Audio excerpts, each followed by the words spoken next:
Well, hello, folks. This is one of the biggest problems I hear about constantly, digging.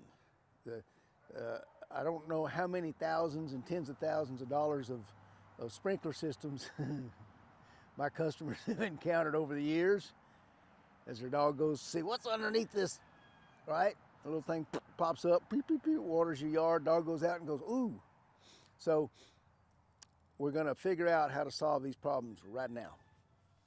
First off, whenever I'm solving any problems with dogs, the first thing I try to do is why? Why is the dog doing that? Dogs never do anything without a reason. And if you know the why of that reason, you're gonna come up with a solution. If you don't know the why, 9 times out of 10, or maybe 8 times out of 10, you're just gonna come up with a Band-Aid. You're gonna, my dog's pulling on a leash, so get a halty, instead of training the dog not to. So we're gonna go, and first, let's go look at the whys of hole digging. You have 2 reasons for dogs digging in your backyard: curiosity and cooling. Those are the 2 reasons. It's got to be one of the 2. How do you know the difference? Well, a curiosity hole is like somebody's on the other side of the fence, right? And they want to go out and see what that is. Oops, big truck going by. Alrighty, so you got your curiosity hole. You know it's a curiosity hole first place because of where it's placed, right? It's going to be along a fence line. A lot of curiosity holes occur under the front gate. So if you're getting holes right here, it probably is. Now the shape of a curiosity hole is also different than the shape of a cooling hole. When they're curious about something, they either think something's buried there or they want to get out. Either way, that's going to call for a deep hole about yay big around, right? Big enough for them to get their head through. If they can get their head through it, they can get their body through it. So if you've got curiosity holes along your fence line, here's a really simple solution. All we got to do is go to your local hardware store, and you're going to pick up a package of chicken wire and some sod. Okay? So we take our chicken wire, we place it down about where the dogs are digging, curious, and then you place your sod over the top of it. You can dig it down and just lay the wire in there and cover it with dirt, but sod's gonna work best. This is gonna give your dog the pleasure of digging, and then when he hits so deep, he's gonna hit that wire. That's as far as he's gonna go. It's got another benefit. That wire, if he's a real persistent little doggy, that wire is gonna make his pads sore. I've never seen one bleed. They quit. They're smarter than to dig that much or scratch that much. But their feet are gonna get sore and they're gonna go, this digging ain't such a great thing after all. I think I'll just go sleep or something else. So if you're going moving into a new house and you want to prevent digging from the get-go, just line your whole fence line and cover it if you're bringing in sod. Put your sod over it. You'll have a bulletproof yard. Dogs will never get out and you never have holes to worry about. Now, the second kind of hole we're talking about, let's talk about curiosity holes where they're like digging because they think something's under there. And I don't know how many of you have heard this, but one of the popular ideas for stopping dogs from digging is take their poop and put it in a hole, right? Then cover it up. Yep, put that poop in the hole and cover it up and them dogs won't come back and dig.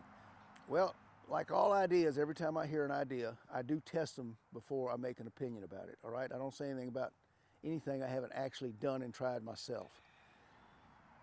The poop in the hole, I think what happens in a dog's mind is they walk past, they're just checking out things on a sunny day, and they walk past where they pooped yesterday, and all of a sudden they go, whoops, and they go, goodness, I left my ID card down there. And here they go digging it up again. I've never had putting poop in a hole work, except once in a while with a lazy dog who didn't want to go back there and dig. Other than that, I've never had it work. So if you've got curiosity holes, or maybe they're digging on your sprinkler, this is what you want to put. Believe it or not, this is wood ash. You can just wait for the big truck to pass. You can go to your local fireplace store get a couple of wooden logs or go cut some logs up, depending on how big of holes you got, and you're going to fill that hole with 2/3 of wood ash. I have no idea why they don't go back and dig. I just know they don't go back and dig. We've got dogs that would come out here and just probably out of boredom would dig holes. You can see low spots all around until we started putting the wooden ash in the holes. Never had a dog go back there. Some dogs would come out and dig the same hole. We'd fill it up. They'd dig it up again. We'd fill it up. And that would go on for 2 or 3 weeks all the time they were here training. Put the wooden ashes in there, cover back with dirt. Never had another hole dug. Now, that's curiosity holes. That's the deeper ones. Remember, they're going to be about this big around, deep. The second kind of hole is a cooling hole. And you're going to know it's a cooling hole because of, again, the location. It's not going to necessarily be along the fence, although it can be. It's probably going to be where there's some shade from a tree or something of that nature. And a cooling hole is going to be big, and it's what we'd call out west a waller. I don't know if y'all know what a waller is, but we're talking about it's more of a sunken area, something the dog can set their whole body in, and not near as deep. For a wallow, you can't, it's usually not deep enough to put the ashes in.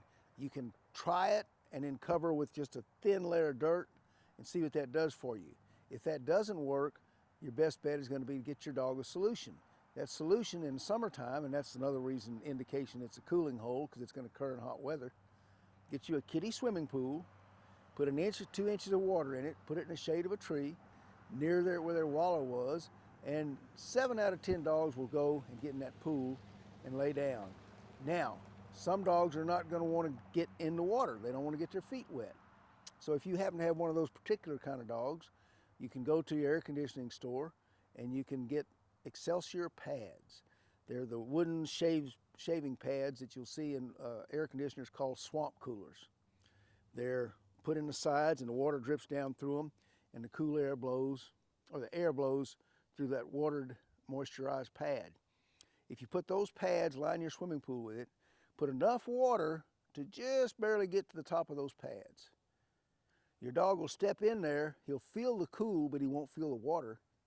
And then you'll see them, they'll go digging, and they'll get it all comfy. They'll turn around twice, they'll lay down, and that'll be their place to spend the summer. And you won't have to worry about your yard being dug up.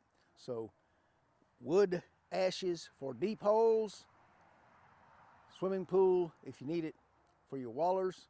Your dog should stay cool, comfortable, and in your yard from now on. So give it a try. Y'all let me know how it works. Thanks.